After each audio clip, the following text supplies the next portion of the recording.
Hello everyone, good morning, welcome to my channel lovely Rikta. আর আমি রিক্তা চলেছি তোমাদের সামনে আমাদের একটি ব্লগ নিয়ে।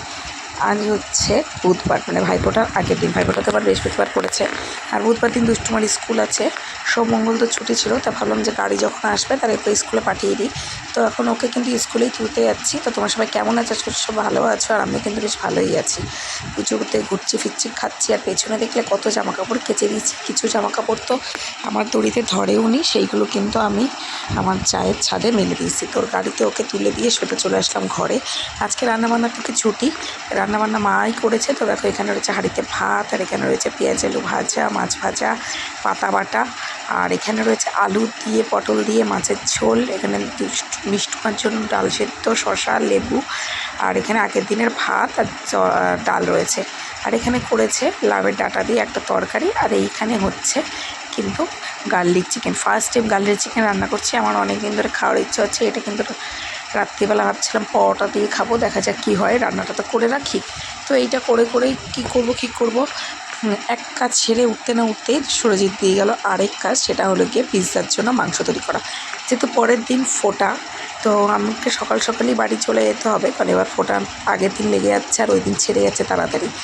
তার জন্য একটু বেশি করেই করে দিয়ে গেলাম। সবাইকে জানাচ্ছি গুড ইভিনিং। চা নিয়ে বসে আছি। এসছে আমার পিসি শাশুড়ির জামাই, তো মানে আমাদেরও জামাইবাবুই হয়। তো একটু গল্প টল্প করছি, চাটা খাচ্ছি, তারপরেই উনি চলে গেল আর বাবা চলে আসলো। তারপরে আমরা রেডি হয়ে গেলাম আজকে প্যান্ডেল ওপেনিংয়ের জন্য। রানাঘাটে তো পুজোর শেষ নেই। গতকাল কুপার্স ক্যাম্পে সমস্ত পুজো দেখেছি, আজকে কিন্তু সমস্ত নাচটারগুলো দেখবো। তো আমি আজকে মালবাড়ি পরেছি। এই মালবাড়িটা অনেক দিন আগে কেনা হয়েছিল, কিন্তু পরা হয়ে উঠছিল না, যেহেতু মিডিলে প্রেগনেন্সি চলছিল। একটা বছর নতুন জিনিস পরিনি। আমি পিঙ্ক পরেছি, মিষ্টুমা পিঙ্ক পরেছে, দুষ্টু রেড পরেছে, আমার ভাই পিঙ্ক পরেছে, মাও পিঙ্ক পরেছে। আনফর্চুনেটলি মানে কোনো রকম প্ল্যানিং ছাড়াই সবাই আজকে পিঙ্ক হয়ে গেছে। আগের দিন ব্ল্যাকটা নয় সবাই মিলে প্ল্যান করে পড়েছি, বাট আজকে পিঙ্কটা কিন্তু কোনো প্ল্যানিং না। শুরুতেই চলে এসেছি বাড়ির কাছে বাণীসংঘ মাঠে। বাণীসংঘ মাঠের থিমটাও বেশ ভালোই লাগলো, আর ভেতরে প্যান্ডেলের ডেকোরেশনটা বেশ ভালোই ছিল। আর মানুষ মানে কি বলবো, কালী পুজোতে হট করে গরম পড়ে যাওয়াতে যেখানে যেখানে পাকা পাচ্ছে, সিট পাচ্ছে, বসে বসে দাঁড়িয়ে পড়ছে। তো প্রচণ্ড ভিড় ছিল, যেন মায়ের সামনে গিয়ে ছবি আর ক্যাপচার করতে পারিনি। দূর থেকেই মা দর্শন করে নিয়ে চলে আসলাম একটা ভূতের সিন দেখতে। চলো ভূতের সিনে ভূতের সাথে আমার সাথে কি হলো সেটা তোমরা এবার দেখেই নাও। এই ওকে ধরিস, এই ঢোক, আস্তে আস্তে ঢোক, আস্তে আস্তে ঢোক।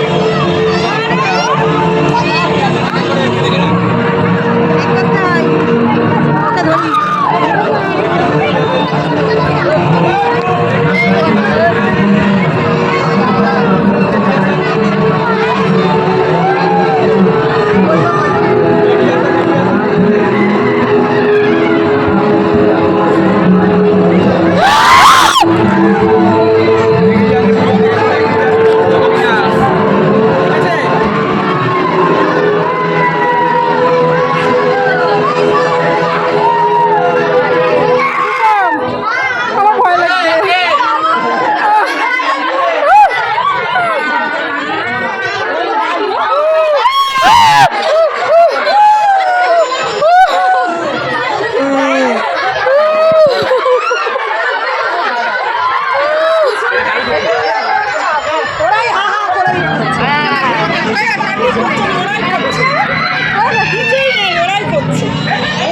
তারপরে দেখো আর একটা থিমে চলে এসেছে, এটা এখানেও ভূত করেছে।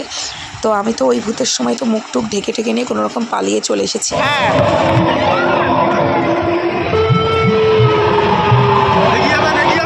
আবারও আমি ভয় পাবো। আস্তে আস্তে চলে, এখানে গ্যাদারিং হয়ে গেছে। এ মা,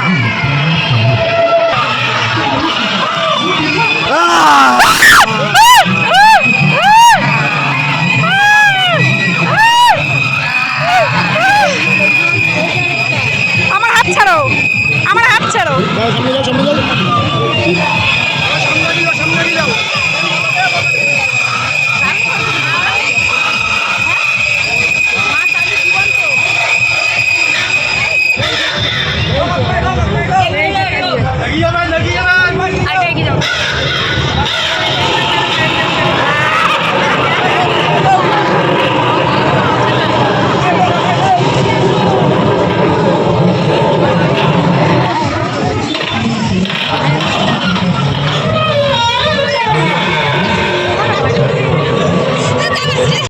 প্রথম ভূতের প্যান্ডেলটা যতটা ভয়াবহ ছিল দ্বিতীয়ত ততটাও ছিল না।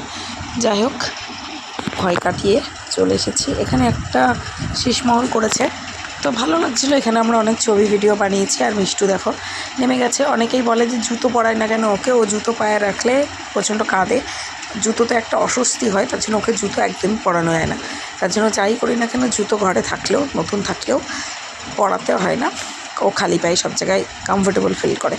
তো এখানকার ঠাকুরটা বেশ ভালো লাগলো। আর বাইরে আসলাম তো এক জায়গায় তো যখন ঢুকছিলাম তখন টিউবলাইট মাথার উপর দিয়ে ছিল, একটা সাইড দিয়েছিল, তো ভালো লাগছিলো। আমার আজকের লুকসটা তোমাদের কেমন লেগেছে অবশ্যই কিন্তু জানি। আমি ধনতেরাসে যেই নেকলেসটা নিয়েছিলাম শর্টসে শেয়ার করেছিলাম, সেই নেকলেসটাই কিন্তু পরেছি, আর তার সাথে ওই ইয়ারিংটা পরেছি। আর এখন যেখানে এসেছি সেখানে কিন্তু দেখো স্টেজ প্রোগ্রাম হচ্ছে। এই প্যান্ডেলটা আমার আজকের দেখার সর্বশ্রেষ্ঠ প্যান্ডেল। রানাঘাটে বলবো এটাই সবথেকে ফেমাস হয়েছে। আর এখানে কিন্তু ছোট একটা বড় মাও আছে, তোমার সাথে সবটাই শেয়ার করব। তো দেখো প্যান্ডেলটার থিম তো বোঝা ছিল, কিন্তু আমি ঠিক এক্সপ্লেন করতে পারবো না যে এখানে জিনিসটা কী বোঝাতে চেয়েছে, কিন্তু আমি ক্যামেরাতে প্রত্যেকটা জিনিস নিখুঁতভাবে তুলে ধরার চেষ্টা করেছি। কে কতটা কি বুঝতে পারছে আমি জানি না। চারিদিকে মিরর লাগানো ছিল, বক্স করা ছিল। কোথার থেকে তো থিমটা দুর্গাপুজোই হয়তো হয়েছিল, সেখান থেকে এই জিনিসটা এখানে নিয়ে এসেছে। আবার ওপরে বই ঝুলছিল, তো এইগুলো দেখছিলাম। এখানে ইনি বসে আছে কিন্তু ইনার হাতটা নিচে রয়েছে, কিন্তু হাতের মধ্যে কিছু ছিল না। ভেতরে আসলাম, ভেতরে এসে দেখো প্রচুর লোক ছিল, কোনো লাইন ছিল না। এটা সবথেকে ভালো যে মানুষেরকে অ্যালাউ করে দিচ্ছে ভেতরে যাওয়ার জন্য। আর যেখানে মাতৃ প্রতিমাটা রেখেছিল সেই জায়গাটাও একটা মিরর লাগানো ছিল, আর এখানে মিডিলে হাতের মধ্যে বই ছিল, আর বইটা কিন্তু রাউন্ড করে ঘুরছিল। আর এই দেখো কিউট বড় মা, একটা বাচ্চা ছেলে কিন্তু ওই কিউট বড় মাটাকে বানিয়েছে। আর তেমনি তো আমাদের মায়ের দর্শনটাও খুব সুন্দর। আর এই দেখো সেই মিররটা, চলো ফ্ল্যাশটা বন্ধ করে দিই। ফ্ল্যাশটা বন্ধ করে দিলাম। তোমরা কি আমাকে দেখতে পাচ্ছ? জানি দেখতে পাওনি, কি আর করা যাবে, ব্যাড লাক। তো এখান থেকে আমরা এখন বেরিয়ে আসলাম। আর বেরিয়ে আসলেই কিন্তু বাইরে একটা পার্ক মতন পড়ে, চলো তোমাদের সাথে সেটা ডিটেলসে দেখাই। তো এই পার্কটা গত 2-3 বছর হয়তো হয়েছে এই পার্কটা তৈরি করেছে। বেশ ভালো লাগে ঠাকুর দেখে ফেরার পথে, মানে বেরোনোর পথে এই পেছনটা দিয়ে বেডটা করে। আর এখন তো এই লাইট দিয়ে ডেকোরেশন করেছে এবছর দেখলাম, তো তার জন্য আরও বেশি মানুষের কিন্তু ভিড়ের ঢল নেমে পড়েছে। তো ওখান থেকে বেরোলাম, বাড়ি যাওয়ার পথে এখান থেকে রুটি কিনে নিলাম একটা দোকান থেকে। পরোটার করে খাওয়া টাওয়ার কোনো সিন নেই। আর এখানে স্টেজ প্রোগ্রাম হচ্ছিলোই। যাক, এখানে দেখলাম আরও একটা বড় মার হেডিং টানানো, তখন দেখে আসি যে বড় মা সবার বড় মা কেমন। এখন চারিদিকে দেখি বড় মাকেও থিম বানিয়ে নিয়েছে। আমার পার্সোনালি এই জিনিসটা খুব একটা পছন্দ হচ্ছে না। তো ওই বড় মা বড় সাইজের ছিল, ওটা দর্শন করার পর এখানে আসলাম। মহাকুম্ভ করেছে, তো মহাকুম্ভের ভেতরে আসলাম। যেই সাধুগুলোর নাম দিয়েছেন আমার খুব একটা পছন্দ না। আনাজ বাবা, তারকাটা বাবা, কাটা বাবা, আইআইটি বাবা, মানে এই জিনিসটা কী বোঝাতে চাইলো? ওই যে কাটা বাবা কাটার মধ্যে শুয়ে আছে, তারপরে মানে আমি সত্যি বুঝতে পারছি না যে সাধুদেরকে এরম নামে কেন ব্যঙ্গ করা হচ্ছে। মানে সত্যিই কি তাই হয়েছিল ওখানে? আমি তো যাইনি এবছর মহাকুম্ভে, গেল বছর। আসছে বছর যাই হবে শুনছিলাম, আমি ফেসবুকে পোস্ট দেখছিলাম, এবার কী হবে জানি না। তো এখানে মহাকুম্ভের যে স্নানের থিমটা করেছে, এই ভেতরেই থিমটা আমার ভালো লেগেছে, কিন্তু এই সাধুগুলোকে বসিয়ে রেখে বিকট নামগুলো দিয়েছে, আমার একদমই পছন্দ হয়নি। কারো যদি এই বিষয়টার সম্পর্কে ডিটেলসে জানা থাকে অবশ্যই আমাকে কমেন্টস করে জানাতে পারো। আর ভিখারি ছাড়া তো কোনো জায়গায় অসম্পূর্ণ, তো ভিখারি তো বসিয়ে দিয়েছেই। এখান থেকে বেরিয়ে এলাম, আর বেরিয়ে চলে এসেছি আমার বরের দোকানে, কার্যস্কুলে। এখানে ভাবলাম এসে একটুখানি সময় কাটিয়ে তারপর চলে যাবো বাড়ি। তো এখান থেকে এসেই সুরজিৎ নিয়ে আসলো মোমো। তো দেখো গরম মোমো খাচ্ছি। আর দুষ্টু তো 3 দিন ধরে, মানে কালী পুজোর দিন থেকে শুরু হয়েছে, সোম মঙ্গল বুধ 3 দিনই জাম্পিং, ওর বাবার কাছে আসে আর বাবার পাশে জাম্পিংয়ে যায়, জাম্পিং চলে আসে। চলো তাহলে আজকের ভিডিওটা এখানে শেষ করে দিচ্ছি। মোমো খেয়ে বাড়ির পথে রওনা দিচ্ছি। মা আমাদের দুজনকে নামিয়ে দিয়ে ওরা চলে যাবে বাড়ি। আর আমিও আর ভিডিওটার জন্য আর কন্টিনিউ করছি না। বাড়ি গিয়ে 2 মেয়ের সামলে কী করে উঠতে পারবো কি না পারবো ঠিক নেই। আমাদের পাড়াতে বিজয়া সম্মেলনীয় কালী পুজো উপলক্ষে সব বাড়ি প্যাকেট দেওয়া হয়েছে, সেই প্যাকেটটা দেখো আমার রাস্তা দিয়ে নিয়ে নিয়েছি। চলো টাটা, বাই বাই।